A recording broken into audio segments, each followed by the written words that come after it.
Boy, we got some stuff to talk about tonight in the Jujutsu Kaisen community. So also, real quick, if you are seeing this video, massive spoilers for the Jujutsu Kaisen manga. If you're not caught up, please make sure you click off this video. Make sure you leave a like, I appreciate it.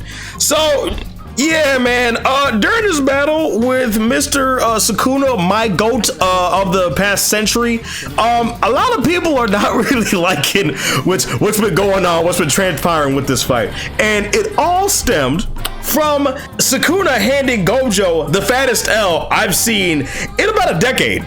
Now, a lot of people are gonna, cry and moan, oh my god, Gege off-screen Gojo, it's over, Gege fell off. Listen, Gojo was not off-screen, right? Like, it's not like we went to another fight, we came back and Gojo was dead, right? We had the panel of, Kusakabe saying, oh, Gojo won. And if you can read, it literally, if you, use your imagination, all you'll see is next panel, Gojo is basically dead in real time because Sukuna slashed him that fast. So that's where, my thoughts lie on the whole, Gojo getting killed thing. I think it was actually done very well. But here's the thing is a lot of people don't like how Kashimo went out, and that's fine, right? I understand that. I personally would have wanted to see Kashimo do a little more because the way he was acting, you would think he would have had some big boy technique or something like that, but he really just became sound for 10 seconds and he just got punched up by Goro, and that was about it. So not a whole lot that Kashimo did, but I think it was okay, not really great. I did like the dialogue that they had. I think that was very interesting. But today, actually, we had a pretty massive chapter, actually, in the grand scheme of things. So it has been theorized that Higuruma would be the key to defeating Sukuna with his domain deadly sentencing.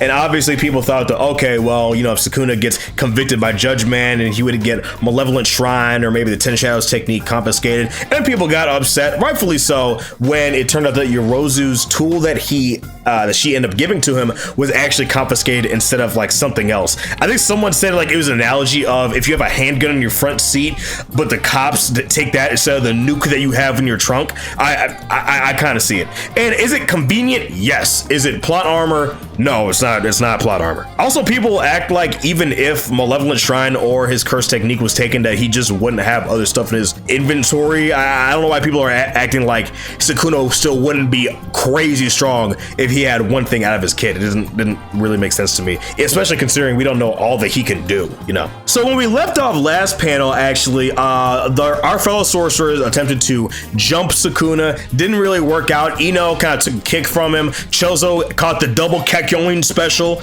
and Higuruma ended up getting cornered. But Higuruma actually ended up using domain amplification after, again, 2 months of sorcery, and the chapter left off with the reveal that Higuruma has about as much talent equal to Gojo Satoru himself, right? Very cool, cash money.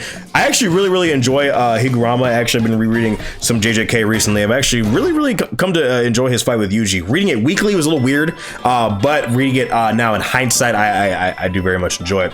And so we kick off this chapter. It's not really looking good for Higuruma, bro. it's not. No, at no point is Sukuna taking any of this seriously. Even when Sukuna puts his hand on Yuji and hits him with the not even strong cleave, but medium cleave, and he carves Yuji's side up. He's not really taking him seriously because he could bisect Yuji if he wanted to. But people are like, oh, why didn't he? He just people gotta understand he likes fucking with Yuji. It's fun to him. He enjoys it. So he's not really taking it seriously, right? He wants Yuji to suffer as much as humanly possible. Again, that's why he showed Yuji the devastation in Shibuya, because he finds his torment hilarious because he was his vessel for however long. So he's like, I'm gonna make this kid suffer. So then we have actually something pretty cool. So at one point, Higuruma attempts to hit Sukuna with the Executioner's blade, Executioner's sword. Doesn't work, right? And Sukuna ends up lopping off one of Higuruma's arm, and Sukuna repeatedly tells him, heal yourself, do it. I know you can do it. Do your best. He hits him with the gun, whatever. It's in the TikTok audios, and Higuruma decides to tap in, right? Higuruma decides to lock it in, right? And so after Sukuna takes off another one of his arms, Yuji fires a piercing blood. Now we don't see Yuji do this, but it's implied that Yuji did this, number one, because we have, a little flashback that Chozo's a bad teacher, right? And so you're thinking, oh, well, could it be the soul manipulation thing? But Chozo's down for the count, presumably. And if it was Chozo, I'm assuming we would have seen the shot, but Yuji actually fires a piercing blood, so that's one power up Yuji already got. And we also know that Yuji can swap souls or swap bodies or something like that, which is very interesting as well. And we still haven't, that still hasn't come into play in their fight yet. So again, very cool. But as Sukuna goes to block the piercing blood, he turns around and Higuruma actually begins to regenerate his arm after 2 months of sorcery. 2 months! And he learned reverse curse technique that is faster than Gojo did it, right? And he's like, Jujutsu Jesus. And Higuruma outpaced that. That is craziness. People don't understand. That is absolute lunacy. And what's crazy is, I have no proof of this claim. This is like borderline Hikari level speed of regen, because even Gojo took a minute to regen his arm when he got it cut off against his fight with Mahoraga and Sukuna, right? Like it took him a decent bit. But here, we've seen Hikari like get his arm cut off and mid-punch, he grows it back and hits somebody, right?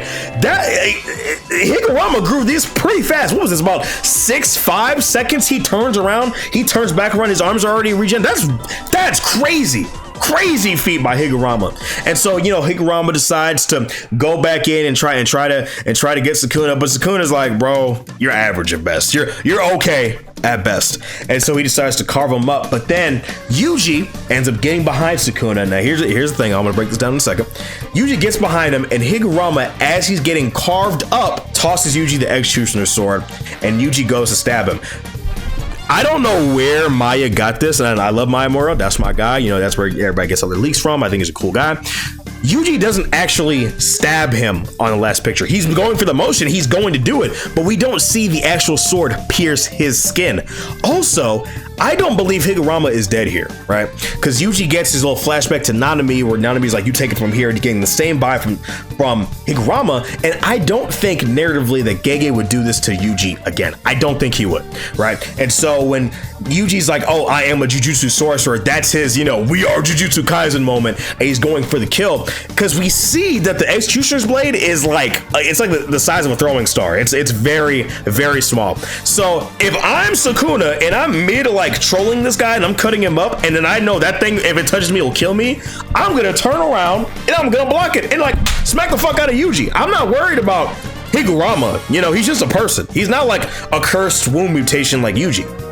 So I don't think Higuruma's dead. Because here's the thing, as well, we've seen sorcerers recover from worse. Now, yes, I know Gojo got bisected, but also it's not like you're gonna grow a new half of your body. It's easier to grow an arm or a leg or whatever like that, something that can be amputated and you can grow that back. But you can't regenerate your brain, and I don't think something as drastic as half of your body, you can't do that unless Hikari could possibly. I don't know. Maybe we'll see something crazy like that probably.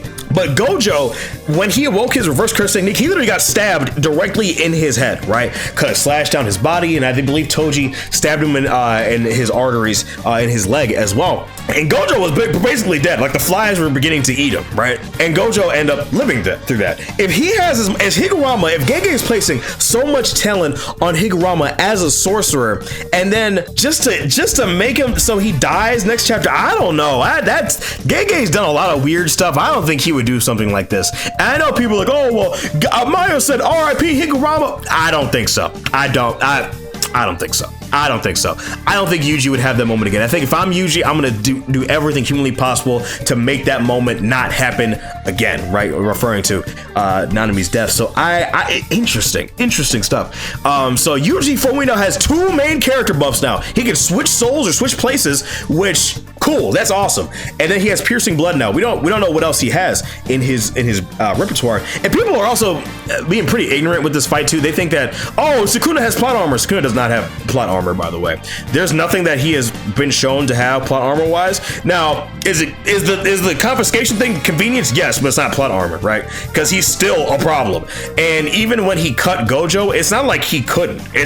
He literally just used Mahoraga as a model to level himself up. That's not plot armor. power. That's not an ass pull, right? That's literally him pushing his own power and pushing himself, using Mahoraga to level himself up. That's what that is. That's not an ass pull, right? And people like have this idea that Sukuna is gonna die in the next like couple chapters. I really don't think so. We have at least like 10 to 15 chapters, in my opinion, because we have no idea where Maki is. Yuta is still like just killed Kenjaku, quote unquote kill Kenjaku, even though there's, you know, the theory that there's multiple Kenjakus running around and that, you know, Yuji might get possessed or something, because he says will be inherited. But also Sukuna is one of the two big bads in Jujutsu Kaisen. You really think that Executioner Sword is gonna kill him? Come on, bro. Like, use your brain, right? There's so many open plot threads that we just have going that if Sukuna dies, half of them are gone.